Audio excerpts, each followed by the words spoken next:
Friends, welcome back to my channel. இன்னைக்கு ஒரு சில இன்க்ரீடியன்ட்ஸ் வச்சு சூப்பரான தக்காளி ஜாம் எப்படி செய்கிறதுன்னு தான் பார்க்க போகிறோம். எங்கள் ஊர் சைடில் எந்த விசேஷ வீடுகள்னாலும் சாப்பாட்டு பந்தியில் கண்டிப்பாக இந்த தக்காளி ஜாம் இருக்கும்.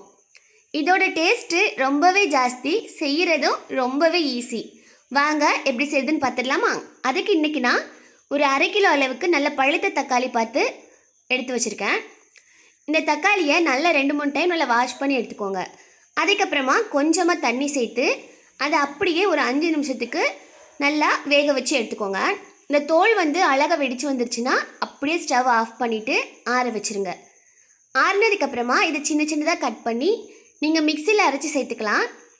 ஆனால் நான் 2-3 தடவை மிக்சியில் அரைச்சி சேர்த்து செஞ்சு பார்த்துருக்கேன். அதை விட இந்த மாதிரி கையாலேயே மசிச்சு விட்டு செய்யும்போது டேஸ்ட்டு எனக்கு என்னமோ ஜாஸ்தியாக இருக்கிற மாதிரி இருக்குது. அதனால நான் எப்போ ஜாம் செஞ்சாலும் இந்த மாதிரி கையாலேயே அழகாக மசிச்சு விட்டுருவேன். இது எல்லாத்தையும் நல்லா மசிச்சு விட்டுக்கோங்க.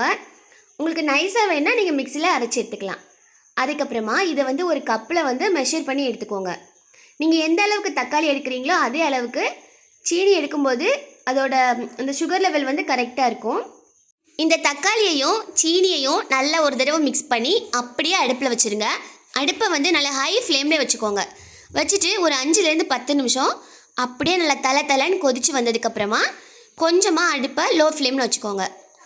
வச்சுட்டு இதில் கொஞ்சோண்டு ஒரு டேஸ்ட்டை இன்க்ரீஸ் பண்ணி கொடுக்கறதுக்காக கொஞ்சமாக உப்பு சேர்த்துக்கோங்க. அதுக்கப்புறமா ஏலக்காய் தூள், அப்படி இல்லைன்னா சுக்குத்தூள் ஏதாச்சும் ஒன்று கொஞ்சமாக சேர்த்துக்கோங்க. உங்களுக்கு எந்த நட்ஸ் வேணாலுமே நீங்கள் சேர்த்துக்கலாம், ஆனால் ஆப்ஷனல் தான். நட்ஸு, அதுக்கப்புறமா நெய், இது எல்லாமே உங்களோட ஃப்ளேவருக்கு ஏற்றாப்பில் நீங்கள் சேர்த்துக்கோங்க.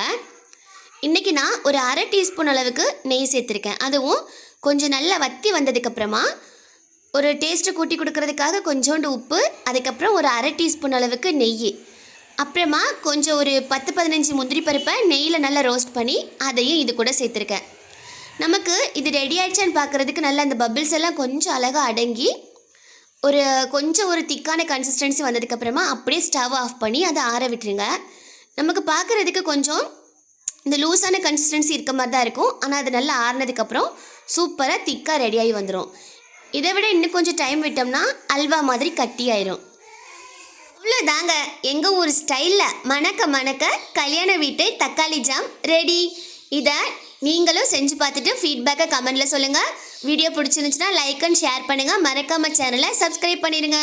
தேங்க்ஸ் ஃபார் வாட்சிங். மறுபடியும் இது மாதிரி ஒரு ஈஸி அண்ட் டேஸ்டி ரெசிபியில் பார்க்கலாம். Tata, bye bye.